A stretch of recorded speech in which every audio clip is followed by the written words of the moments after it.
Hello everyone, my name is Neha. Welcome back to my channel. So आज हम schedules को देखने वाले हैं इंडियन कॉन्स्टिट्यूशन के। ठीक है, यूपीएससी के एग्जाम्स में तो आपको एक क्वेश्चन देखने को ही मिलता है। जैसे हम जियो साइंटिस्ट की बात करते हैं तो जियो साइंटिस्ट के प्रीलिम्स में आपको एक क्वेश्चन तो यहाँ से देखने को मिलता ही मिलता है। लेकिन पेटेंट ऑफिसर के एग्जाम में इस बार तो नहीं आया, लेकिन जब भी इसका री एग्जाम होगा तब आपको शेड्यूल से क्वेश्चन देखने को मिल सकते हैं, क्योंकि ये इंडियन कॉन्स्टिट्यूशन का बहुत ही इंपॉर्टेंट पार्ट है। ठीक है, तो आज हम इसको डिस्कस करेंगे। तो let's get started. Before that, if you like my video, subscribe to my channel, press the bell icon and thumbs up button. Thank you. तो शेड्यूल स्टार्ट करने से पहले हम एक क्वेश्चन डिस्कस करते हैं एंड देन फिर हम शेड्यूल्स के बेसिक को देखेंगे और कितने शेड्यूल्स होते हैं वो देखेंगे। क्वेश्चन है, how many schedules are there in India. Basically Indian constitution में कितने शेड्यूल्स हैं उसकी बात की गई है। तो अब हम देखते हैं कि शेड्यूल्स की क्या इंपॉर्टेंस है। ठीक है, शेड्यूल्स होते क्या है। शेड्यूल्स एक तरह से लिस्ट होती है। ये क्या करती है, ये कॉन्स्टिट्यूशन के एडिशनल इंफॉर्मेशन देते हैं। जैसे आर्टिकल्स में तो इंफॉर्मेशन होती है कॉन्स्टिट्यूशन की, लेकिन शेड्यूल्स में कॉन्स्टिट्यूशन की एडिशनल इंफॉर्मेशन होती है। तो यदि आपने सिर्फ आर्टिकल्स पढ़े हैं, इसका मतलब आपने कॉन्स्टिट्यूशन को पूरा नहीं पढ़ा है।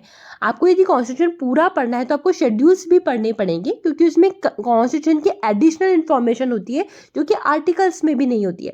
अभी हम देखेंगे कि कौन कौन सी इंफॉर्मेशन होती है, लेकिन शेड्यूल्स में एडिशनल इंफॉर्मेशन होती है। इस वजह से शेड्यूल्स आर्टिकल्स इंपॉर्टेंट होते हैं, दोनों ही। ठीक है, अब हम देखते हैं कि शेड्यूल्स को सबसे पहले मेंशन कहाँ किया गया था, मतलब कहाँ पर सबसे पहले शेड्यूल की बात हुई थी। तो गवर्नमेंट ऑफ इंडिया एक्ट 1935, इसमें सबसे पहले शेड्यूल की बात की गई थी। तो ये कब आया था, जब ब्रिटिश के टाइम पे एक एक्ट था, बहुत ही पॉपुलर एक्ट है ये। ठीक है, गवर्नमेंट ऑफ इंडिया एक्ट, इसके अंदर शेड्यूल की बात की गई थी। तो ये पूछ सकते हैं, इंपॉर्टेंट है। तो शेड्यूल की बात सबसे पहले की गई थी गवर्नमेंट ऑफ इंडिया एक्ट 1935 में।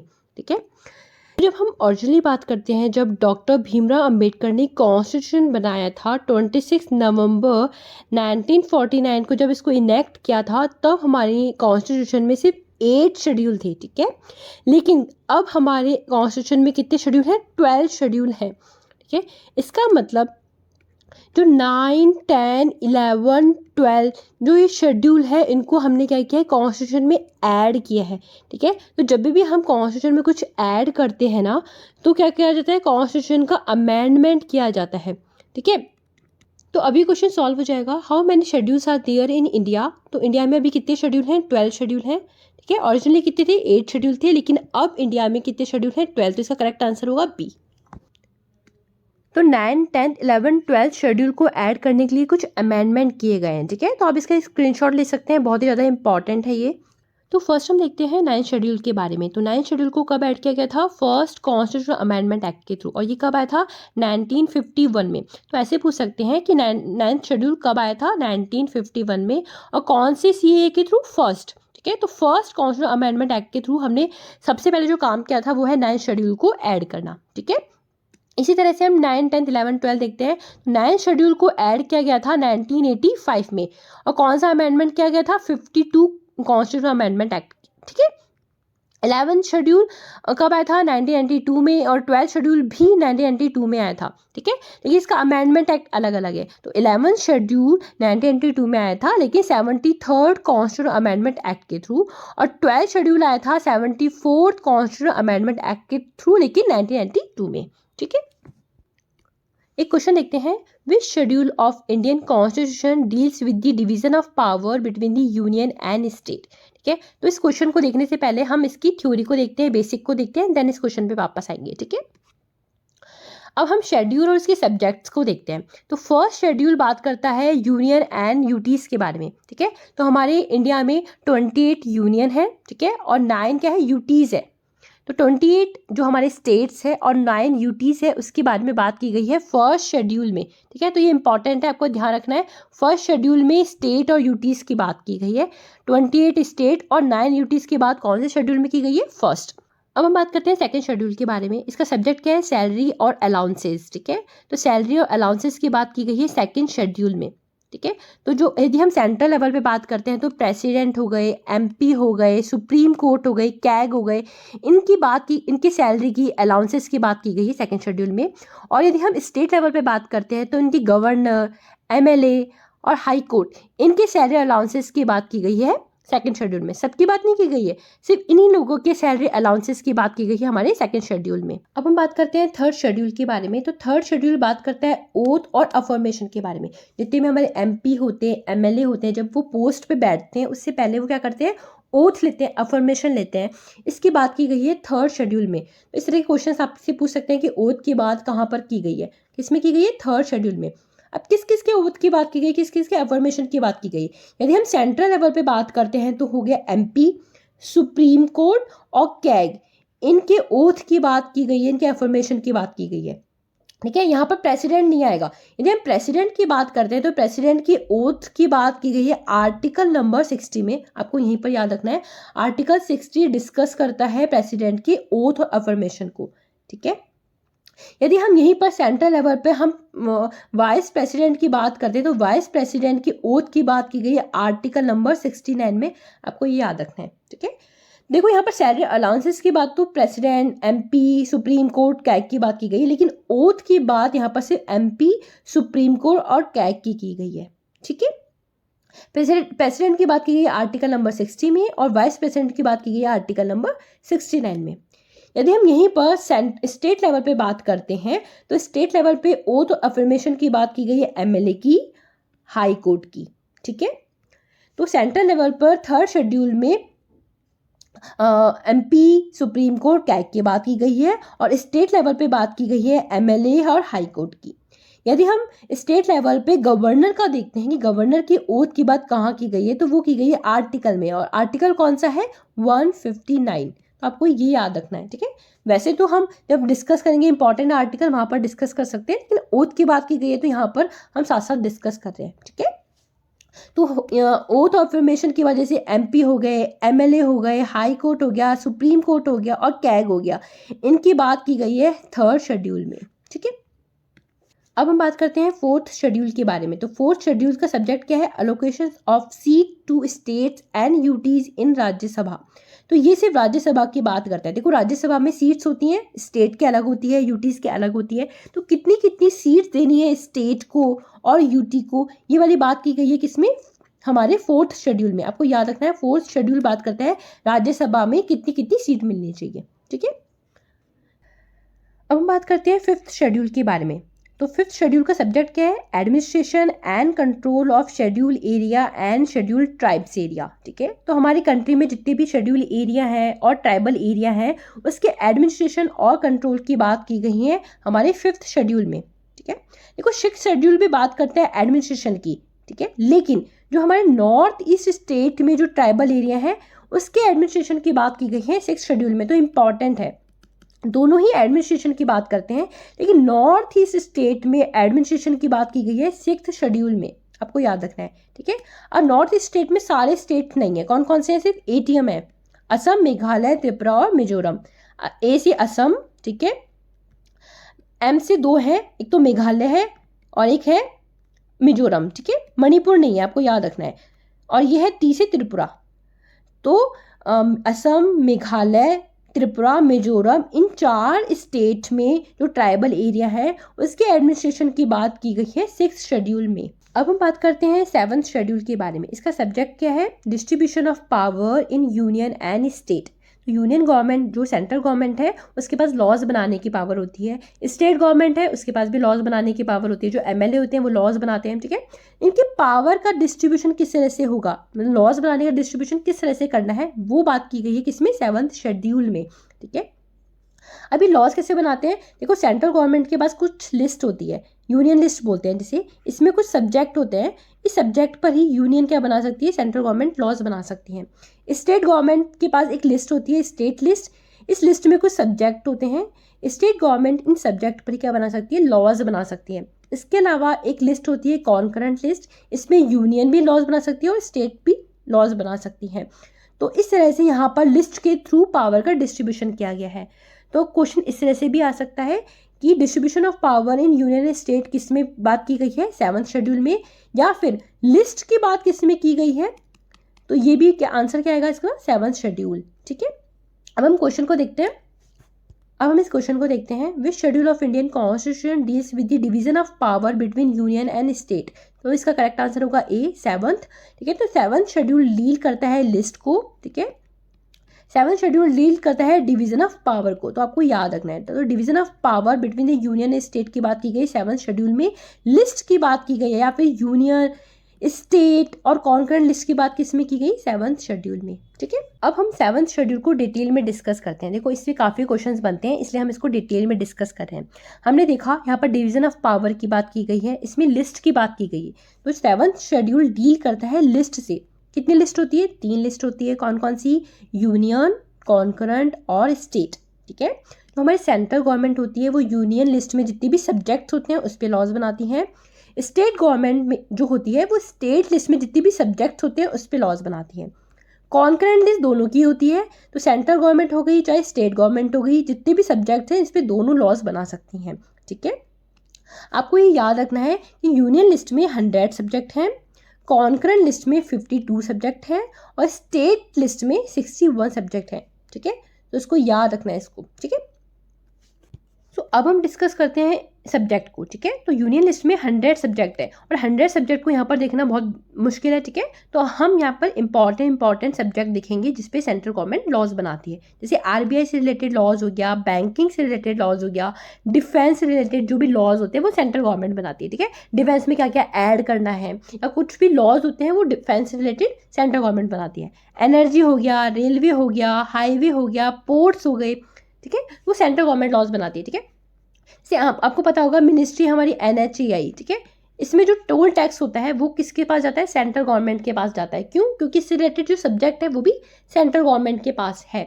तो आप हाईवे पे चलने पर जो भी टोल टैक्स देते हो वो किसके पास जाता है, सेंट्रल गवर्नमेंट के पास। तो अब हम बात करते हैं स्टेट लिस्ट के बारे में। स्टेट लिस्ट में 61 सब्जेक्ट्स हैं। ठीक है, तो जो स्टेट गवर्नमेंट होती है वो 61 सब्जेक्ट पे लॉज बना सकती है। जैसे कि पुलिस में जितने भी अमेंडमेंट्स होते हैं, कुछ भी लॉज बनाना होता है वो स्टेट गवर्नमेंट बनाती है। ठीक है, तो जो पुलिस होती है वो स्टेट गवर्नमेंट के अंडर आती है। तो देखा होगा आपने, यूपी की पुलिस अलग होती है, हरियाणा की पुलिस अलग होती है, दिल्ली की पुलिस अलग है। ठीक है, तो ये स्टेट लिस्ट के अंदर आते हैं। ठीक है, तो पुलिस का जो कंट्रोल होता है वो स्टेट गवर्नमेंट के अंडर होता है। ठीक है, एग्रीकल्चर, टोल्स, अलग अलग जो टोल्स होते हैं वो भी स्टेट गवर्नमेंट के अंडर आते हैं। ठीक है, अल्कोहल भी स्टेट गवर्नमेंट के अंडर आता है। तो आपने देखा होगा जब भी हमारा कोरोना हुआ था तो स्टेट ने अपनी रेवेन्यू को जनरेट करने के लिए अल्कोहल, लिकर पे अपना टैक्स लगा दिया था। ठीक है, तो किसी स्टेट में लिकर बैन है, किसी स्टेट में लिकर के प्राइस बहुत ज़्यादा है। ठीक है, तो इन्होंने क्या किया था, स्टेट गवर्नमेंट ने अपने रेवेन्यू को कलेक्ट करने के लिए लिकर पे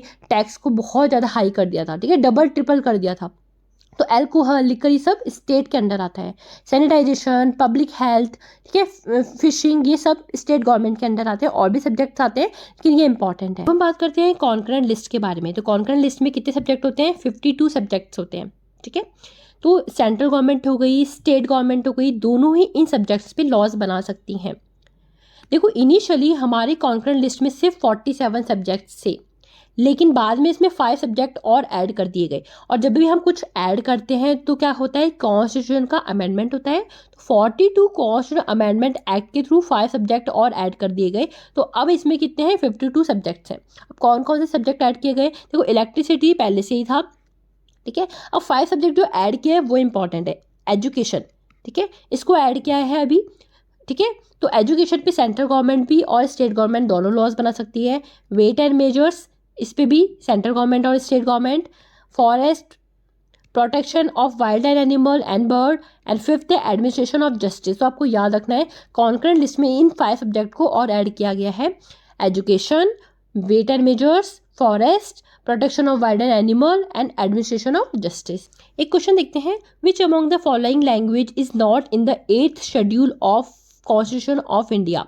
ठीक है, तो इस क्वेश्चन को देखने से पहले इसकी थ्योरी देखते हैं एंड देन फिर इस क्वेश्चन पे वापस आएंगे। हम 8th से लेकर 12th तक के जितने भी हमारे इंपॉर्टेंट शेड्यूल्स हैं उसको डिस्कस करेंगे और ये हमारे क्या है, उसके सब्जेक्ट्स हैं। ठीक है, हमें पता है जब हमारा कॉन्स्टिट्यूशन अडॉप्ट किया था हमने, तब उसमें सिर्फ 8 ही शेड्यूल थे। तो ठीक है, तो 8th शेड्यूल हमारी कॉन्स्टिट्यूशन में पहले से ही थे। 9, 10, 11, 12 इनको हमने क्या किया है, ऐड किया है। ठीक है, फर्स्ट बात करते हैं हम 8th शेड्यूल की। 8th शेड्यूल किसके बारे में बात करता है? लैंग्वेज के बारे में, ठीक है। तो ऐसे पूछ सकते हैं लैंग्वेज की बात कौन से शेड्यूल में की गई है? 8th शेड्यूल में। शायद ये जियो साइंटिस्ट में आया था ये वाला क्वेश्चन कि लैंग्वेज की बात कौन से शेड्यूल में की गई है। तो कौन से शेड्यूल में की गई है? 8th शेड्यूल में। और कितने लैंग्वेज की बात की गई है? 22 लैंग्वेज की बात 8th शेड्यूल में की गई है। तो आपसे पूछ सकते हैं कि कितने शेड्यूल की बात 8th शेड्यूल में की गई है? 22, ठीक है। अब कौन कौन सी है उसको देख लेते हैं पहले। काफ़ी क्वेश्चन आपको 8th शेड्यूल से मिल जाएंगे, ठीक है। तो 8th शेड्यूल बात करता है लैंग्वेज के बारे में। तो 22 जो लैंग्वेज है उसको रिकॉग्नाइज किया गया है हमारे 8th शेड्यूल में। देखो आपको पता होगा कि 26 नवंबर 1949 को जब हमारे शेड्यूल को, हमारे कॉन्स्टिट्यूशन को इनेक्ट किया था, अडॉप्ट किया था, तब 8th शेड्यूल में सिर्फ 40 लैंग्वेज ही थी, ठीक है। हमारे 8 ही शेड्यूल थे और 8th शेड्यूल में भी 14 लैंग्वेज ही थी, लेकिन यहाँ पर 8 लैंग्वेज को और ऐड किया गया है। तो इसको आपको याद रखना है। देखो 8 शेड्यूल से आपको याद रखना है कि यहाँ पर 8 लैंग्वेज को ऐड किया गया है। इनिशियली सिर्फ 14 लैंग्वेज थी, उनमें से भी 8 लैंग्वेज और ऐड की गई है। तो अब कितनी हो गई? 22, ठीक है। कौन कौन सी ऐड की गई है वो देख लेते हैं। तो ओरिजिनली यहाँ पर 14 लैंग्वेज थी। कौन कौन सी थी? असामीज, बंगाली, उड़िया, पंजाबी, संस्कृत, मलयालम, मराठी, गुजराती, हिंदी, कन्नड़, कश्मीरी, तमिल, तेलुगु, ठीक है। तो यहाँ पर आप अल्फ़ाबेट के थ्रू भी इसको याद रख सकते हो। जैसे ए से सिर्फ असामीज़ है, बी से यहाँ पर सिर्फ बंगाली है, ठीक है। उसके बाद यहाँ पर आ गया कौन सा? गुजराती, ठीक है, कन्नड़, कश्मीरी, उसके बाद हिंदी, मलयालम, मराठी, संस्कृत, पंजाबी, और टी से तमिल और तेलुगु, और यू से उर्दू, ठीक है। तो इस तरह से 14 लैंग्वेज को ही यहाँ पर रिकॉग्नाइज किया गया था इनिशियली, ठीक है। लेकिन उसके बाद हमने 8 लैंग्वेजेस को ऐड किया है। इसका मतलब हमने क्या किया है? कॉन्स्टिट्यूशन में अमेंडमेंट किया है। तो यहाँ से क्वेश्चन आते हैं, ये इंपॉर्टेंट है। देखो सिंधी लैंग्वेज 15th लैंग्वेज है जिसको रिकॉग्नाइज किया गया था। कब? 1967 में। ऐसे पूछ सकते हैं सिंधी लैंग्वेज कब ऐड हुई थी शेड्यूल में? 1967 में। और कौन सा अमेंडमेंट हुआ था? 21, ठीक है। कोंकणी, मणिपुरी, नेपाली, इन तीनों लैंग्वेज को 1992 में ऐड किया गया था और अमेंडमेंट हुआ था 71। तो आपको ये याद रखना है, यही पूछते हैं, ठीक है। ये बहुत ही ज़्यादा इंपॉर्टेंट है, आपको याद रखना है। बोडो, डोगरी, मैथिली और संताली, ये 4 लैंग्वेज है। इसको 1992 में ही ऐड किया गया था, लेकिन अमेंडमेंट हुआ था 92, ठीक है। इस क्वेश्चन पे वापस आते हैं। Which among the following language is not in the 8th schedule of the constitution of India? हमें पता है 8th शेड्यूल में कितनी लैंग्वेज है? 22, मतलब 14 + 8 इतनी लैंग्वेज है। कौन कौन सी हमने डिस्कस किया? सिंधी, डोगरी, मणिपुरी, ये हमने देखा, ये हमारे 8th शेड्यूल में है, लेकिन राजस्थानी नहीं है। तो इसका करेक्ट आंसर होगा डी। एक और क्वेश्चन देखते हैं। Manipuri language was included in the list of official language in the 8th schedule of our constitution in which year? तो मणिपुरी लैंग्वेज को 8th शेड्यूल में कौन से ईयर में इंट्रोड्यूस किया गया था, ठीक है। तो हमको पता है, देखो 14 लैंग्वेज तो ये हमारे पहले से ही थी, ठीक है। सिंधी को ऐड किया गया था 1967 में, ठीक है। कोंकणी, मणिपुरी, नेपाली, इनको ऐड किया गया था 1992 में। तो मणिपुरी कब ऐड हुई थी? 1992 में, ठीक है। बोडो, डोगरी, मैथिली, संथाली, इनको भी 1992 में ऐड किया गया था। तो आपको याद रखना है सिर्फ सिंधी को। तो सिंधी को ऐड किया गया था 1967 में, और जितनी भी अदर लैंग्वेज थी उनको ऐड किया गया था 1992 में, ठीक है। तो देखो सिंधी को ऐड किया गया था 1967 में। तो यहाँ पर सिंधी तो है ही नहीं, मणिपुरी है। इसके अलावा जो भी लैंग्वेज थी उसको ऐड किया गया था 1992 में। तो इसका करेक्ट आंसर होगा 1992, और अमेंडमेंट हुआ था 71। अब हम अदर शेड्यूल को देखते हैं। तो 9th शेड्यूल बात करता है validation of certain acts and regulation. हमको पता है 9th शेड्यूल ऐड हुआ था फर्स्ट कॉन्स्टिट्यूशनल अमेंडमेंट एक्ट के थ्रू, ठीक है। इसमें क्या है कि जब भी आप कोई एक्ट और रेगुलेशन का वैलिडेशन करना हो या जुडिशियल रिव्यू करना हो, यहाँ पर वैलिडेशन की जगह ये भी बोल सकते हैं जुडिशियल रिव्यू करना हो, तो उसको कहाँ रखा जाता है? 9th शेड्यूल में, ठीक है। 9th शेड्यूल में जुडिशियल रिव्यू किया जाता है किसी भी एक्ट का और रेगुलेशन का। अब हम बात करते हैं 10th शेड्यूल के बारे में। तो 10th शेड्यूल का सब्जेक्ट क्या है? एंटी डिफेक्शन लॉ, ठीक है। तो एंटी डिफेक्शन लॉ को इंट्रोड्यूस किया गया था 10th शेड्यूल में। और 10th शेड्यूल कब आया था? 1985 में। अमेंडमेंट कौन सा था? 52। आपको याद रखना है, ठीक है। तो 10th शेड्यूल को ऐड किया गया था 1985 में, अमेंडमेंट हुआ था 52, और ये बात करता है एंटी डिफेक्शन लॉ के बारे में, ठीक है। अब हम बात करते हैं 11th शेड्यूल के बारे में। सब्जेक्ट क्या है? Power, responsibility, authority of panchayat. तो पंचायत से रिलेटेड बात की गई है 11th शेड्यूल में, ठीक है। कब आया था? 1992 में आया था। कौन से अमेंडमेंट एक्ट के थ्रू? 73rd, ठीक है। पंचायत में कुछ सब्जेक्ट्स हैं, तो 29 सब्जेक्ट की बात की गई है हमारे 11th शेड्यूल में, ठीक है। अब हम बात करते हैं 12th शेड्यूल के बारे में, ठीक है। इसका सब्जेक्ट है power, responsibility, authority of municipality, ठीक है। तो म्युनिसिपलिटी से रिलेटेड जो भी हमारी पावर है, रिस्पॉन्सिबिलिटी है, उसकी बात की गई है 12th शेड्यूल में, ठीक है। कब आया था? ये भी 1992 में आया था। अमेंडमेंट था 74th, आपको याद रखना है। और इसमें 18 सब्जेक्ट की बात की गई है। तो पंचायत की बात की गई 11th शेड्यूल में, 1992 में आया था। और म्यूनसिपलिटी की बात की गई है 12th शेड्यूल में, 18 सब्जेक्ट इससे रिलेटेड हैं और ये भी आया था 1992 में, ठीक है। So that is it from my side. If you like my video, subscribe to my channel, press the bell icon and thumbs up button. Thank you.